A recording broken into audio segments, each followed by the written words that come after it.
বর্ষা মৌসুম শুরুর আগেই রাজধানীর ১৯টি খালের প্রবাহ ফিরিয়ে আনার প্রতিশ্রুতি দিলেন পরিবেশ উপদেষ্টা সৈয়দা রিজওয়ানা হাসান। রাজধানীর বাউনিয়া খালের সংস্কার কার্যক্রম উদ্বোধন অনুষ্ঠানে তিনি বলেন, খাল দখল ও দূষণ রোধে স্থানীয়দের নিয়ে কমিটি করা হবে। প্রথম ধাপে ঢাকা উত্তরের ৪টি ও ঢাকা দক্ষিণের ২টি খালের সংস্কার শুরু হচ্ছে।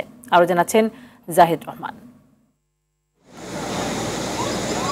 অন্তর্বর্তী সরকারের পরিবেশ ও জলবায়ু মন্ত্রণালয়, স্থানীয় সরকার মন্ত্রণালয়, গৃহায়ন ও গণপূর্ত মন্ত্রণালয়, ঢাকা উত্তর ও দক্ষিণ সিটি কর্পোরেশন ও সংস্থাগুলোর সমন্বয়ে শুরু হলো ৬টি খালের সংস্কার কার্যক্রম।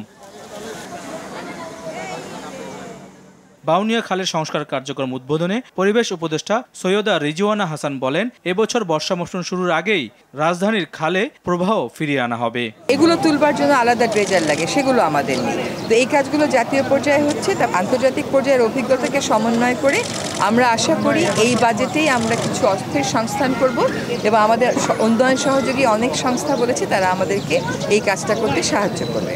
পরে বিশ্ব জলাভূমি দিবস উপলক্ষে রাজধানীর কৃষিবিদ ইনস্টিটিউশন মিলনায়তনে রিওয়েট ঢাকা শীর্ষক সংলাপে প্রধান অতিথির বক্তব্যে পরিবেশ উপদেষ্টা আরও বলেন, ঢাকায় সামান্য বৃষ্টিপাতেই রাস্তাঘাট ডুবে কক্সবাজার রূপ ধারণ করে। খাল বা জলাধার পুনরুদ্ধার করা গেলে এই অবস্থা বদলাবে। অনেক সময় তো নেই, যেটুকুন সময় আছে তার মধ্যে যেটুকুন কাজ করে দৃষ্টান্ত স্থাপন করে দেয়া যায় আমরা সেটুকুনেরই চেষ্টা করব।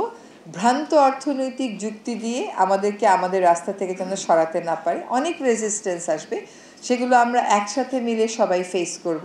অনুষ্ঠানে রাজুক চেয়ারম্যান বলেন, ঢাকাকে দখলমুক্ত করতে প্রতি মাসে রাজুকের অভিযান চলবে। আশা করি যে এখন থেকে প্রতি মাসে রাজুক একটি করে বড় ধরনের অভিযান চালাবো। এটা অত্যন্ত কঠিন এবং জটিল কাজ, কারণ অলরেডি আমরা গড় করে ফেলছি। এটাকে আগে ফর্মে নেওয়া অত্যন্ত কঠিন এবং অনেক বাধার সম্মুখীন হচ্ছি আমরা। জাহিদ রহমান, RTV, ঢাকা।